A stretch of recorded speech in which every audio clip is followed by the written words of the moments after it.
Hola, queridos hermanos. Continuamos con este tema sobre el reinado de Jesucristo en nuestro corazón, la transformación de nuestro corazón, con la milicia del Sagrado Corazón. En el nombre del Padre, del Hijo, del Espíritu Santo. Amén. Hoy vamos a tratar con el tema contra quiénes se combate, como signo de pregunta. A ver, ¿contra quiénes combatimos? Yo creo que es un tema muy importante y bueno, Isaac nos va a hacer esta introducción.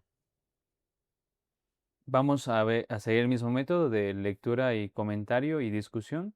Y creo que remarcar la pregunta del padre contra quiénes se combaten. Si ustedes meditaron las sesiones pasadas, uno se da cuenta de que de pronto la vida cristiana se ve como combate, ¿no? Porque hay muchas cosas que nos tratan de seducir o que nos tratan de desordenar las cosas. Y uno siempre debe estar atento y decir no y alejándolas. Sí, la vida es un combate.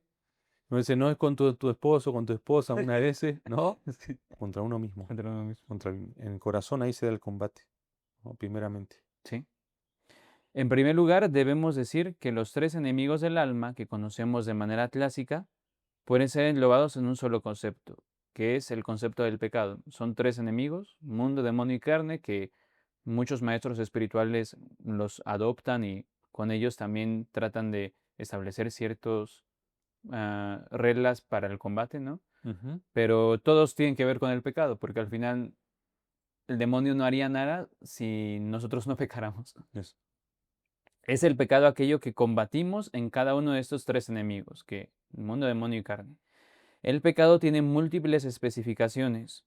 Incluso la teología ha asociado a algunos de ellos en grupos comunes, como pecado mortal, por ejemplo, pecado venial, ¿no? Pero lo que nos interesa a nosotros es rescatar que el pecado, sea pecado venial o pecado mortal, por mínimo que sea, es Ujú. una transgresión del orden querido por Dios, una desobediencia a su voluntad, ya sea a causa de la debilidad, de la dureza del corazón o de la malicia interior. Ahí me quedó, perdón, Isaac, que eso es una transgresión del orden, ¿no? Querido por Dios. Ujú.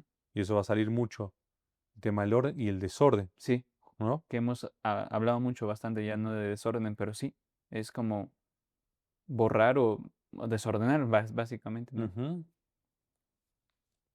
El pecado, trastocando dicho orden, va corrompiendo nuestro corazón hasta el punto de desterrar a Dios de él. Ujú. Lo más grave, ¿no? Ujú. Por eso el pecado es muy grave, Sí. porque con eso vamos como expulsando, diciendo, no, Dios no.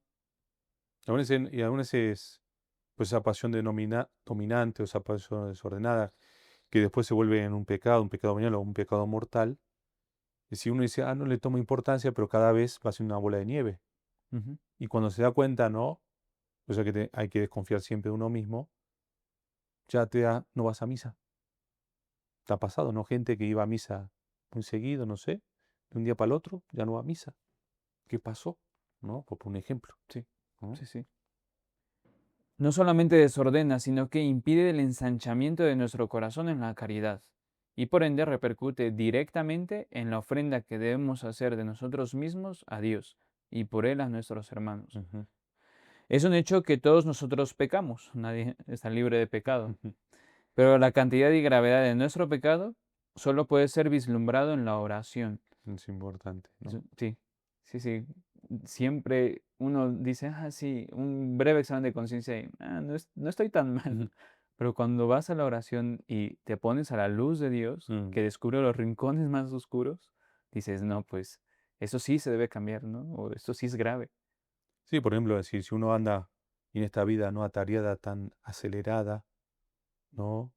Que estoy en el trabajo, un ese me puedo pelear, que yo a mi casa me puedo pelear. Si no tengo una vida de oración, así voy continuando, ¿no? Así voy continuando cada vez más fuerte y no me doy cuenta que estoy mal. Aún sé cómo trato a mis hijos, ¿sí? O cómo trato a mi esposo, porque no me doy cuenta. Es decir, estoy en una vorágine, ¿no? Y muy fuerte. Entonces, cuando hago oración, chin, ya me estoy confundiendo. ¿Por qué trato así? Ujú. Por eso es importante. Sí. Uno solo sabrá el significado, perdón, uno nunca sabrá el significado de un solo pecado, Mm. incluso venial, si no pone toda su vida delante de Dios, que es la única luz que nos los hace ver. Solo a la luz de su santidad podemos saber auténticamente lo que implica la transgresión del orden, el rechazo del amor de Dios, es decir, el pecado. Por eso es importante el examen de conciencia cotidiano todos los días, que de hecho es un tipo de oración meditativa en la que escudriñamos la propia vida frente a Dios y permitimos que Él mismo vaya corrigiendo, exigiendo y purificando. Son tres verbos muy propios de un examen de conciencia, ¿no? ¿Cuál Él es va otra vez? corrigiendo, exigiendo también y purificando. Traten de a las familias, a cada uno, de tener un momento todos los días. Sí, a ver, lo ideal sería media hora. Ujú, Pero si no puedes a media hora, por lo menos 15, 20 minutos. Anímate a hacerlo. A ver cómo. A veces no es un examen así minucioso, a ver cada paso, ujú. ¿no? Trata de hacer un examen general, ¿no? A ver, luego pues eso puede ayudar, Sí, ¿no? sí, sí. Entonces eso, yo estoy ayudando día a día a ver, Señor. No se trata de ver en encontrar pecados, ¿no? Sí, sí. Como ir a ver cómo me comporté, si he lastimado a Dios, a mi prójimo, a uno mismo, ¿no? Sí. La conciencia del pecado debe ser sincera, como decía el padre, más no escrupulosa. No hay Ujú, que decir esta mota de polvo. Más bien es como ver cómo el corazón está orientado hacia Dios, que es lo que uno busca en el examen de conciencia. Si está bien orientado, si hay un poco de desorientación o está ujú, muy anclado al mundo, es lo más importante de un examen de exacto. conciencia. El escrúpulo nace de hecho de una excesiva mirada sobre sí mismo, donde no queda cabida para el juicio de Dios. Es yo mi juez, yo Mm, juzgo este pecado, no Dios. exacto. Y eso es el escrúpulo. Y me duele porque yo he fallado, ¿no? Ajá. En lugar de haber ofendido a Dios, ¿no? Exacto. Nadie puede ser juez de sí mismo. Por eso San Pablo exhortaba a no juzgar antes de tiempo, sino esperar a que viniera el Señor, que es el juez de mi vida. Esto debe ser ensayado varias veces al mismo tiempo que pedimos la gracia de ver la propia miseria como la ve el Señor, porque Él se acuerda de que somos de barro, ¿no? Y debemos confiar en su infinita misericordia y en su mirada bondadosa y pura. Eso es lo que decía Santa Teresita Ujú, del Niño Jesús a su hermana, que mm, a mí me parece una frase muy bella, muy explicativa también. Le decía a su hermana, tú quieres subir el monte de la perfección, tú quieres transformar tu corazón, podríamos decir. ujú, Pero el Señor te manda primero descender al fértil valle de la humildad. Su fertilidad, ¿no? Sí, sí, como a bajarte, ¿no? Sí, sí, poner A tu vida. bajarte, aún ese queremos, lo va a decir después, ¿no? Queremos ya estar en la mitad de la montaña, ¿no? Sí, Pero hay que empezar por abajo, sí, ¿no? Que aún ese es lo más difícil. sí. Esta conciencia del pecado es el valle fértil de la humildad, a donde tenemos que descender antes de intentar el ascenso al monte de la vida espiritual. Ujú. Vamos a llevar esta doctrina a nuestro día a día. Es indispensable en nuestra vida cristiana el conocimiento de nuestros propios pecados, no del pecado en general, sino de los que cometemos cotidianamente, ¿no? Lo que estamos hablando un poco de las pasiones desordenadas. El pecado es como una enfermedad. Cada enfermedad requiere un medicamento adecuado en dosis adecuadas, pero sin conocer el tipo de enfermedad es imposible vislumbrar su cura. ¿Y dónde conozco esa enfermedad? En la La oración, oración, ¿no? sí. Si no voy a la oración, no conozco la enfermedad, entonces, ¿qué medicamento voy a tomar? ¿No? Por eso debemos descender hasta lo concreto de nuestras acciones, reconociendo con sinceridad aquello en lo que somos infieles a Dios, ya sea en materia de pecado mortal o venial.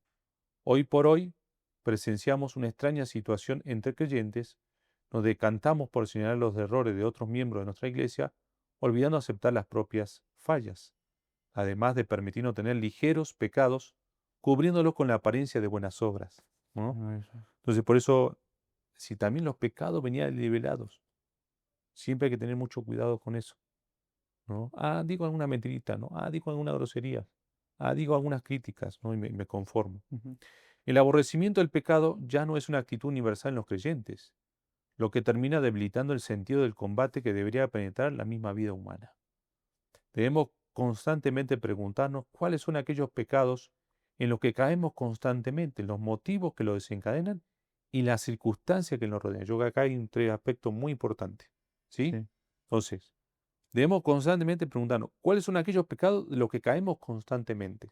Primero, los motivos, ¿no? Y después las circunstancias que lo rodean.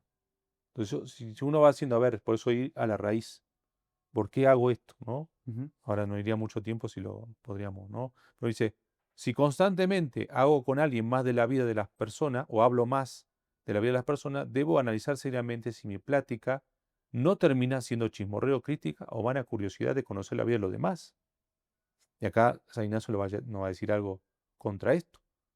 Con esto podríamos, haciendo frente a aquel consejo tan sencillo y atinado con San Ignacio, ayere contra, ¿no?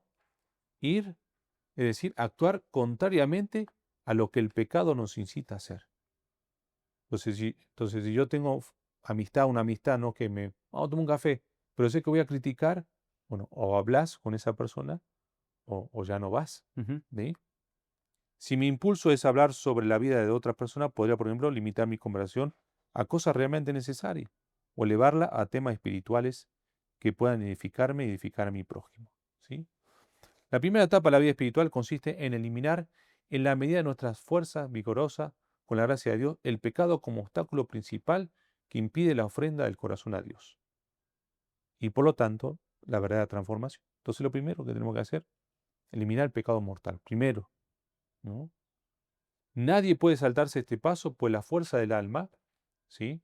A Dios, aquella que el primer principal mandamiento nos manda a usar completamente nuestro amor a Dios, es como absorbida por el objeto del pecado. Cada pecado cometido es un mayor debilitamiento del espíritu, cada infidelidad enferma al interior, ¿sí? Entonces, bueno, entonces, dice, en tanto no tomemos una seria determinación de dejarlo la fuerza de nuestro interior, no podrá dirigirse plenamente a Dios. Entonces, lo primero es luchar contra el pecado mortal, ¿sí? Pues la iglesia dice, una persona no que está, el tercer paso, yo siempre le digo a las personas, cuando una persona se acerca, ¿no?, a confesarse y está en pecado mortal, es decir, o constante, ¿no? El tercer paso es tratar de no cometerlo más, Ujú. ¿no? Entonces eso es importante. Entonces, bueno, queridos hermanos, es decir, yo creo que el tema dimos un pantallazo general contra quién se combate. Ahora en las próximas charlas vamos a especificar un poco más, ¿sí? Que Dios lo bendiga, en nombre del Padre, del Hijo, del Espíritu Santo. Amén. Amén.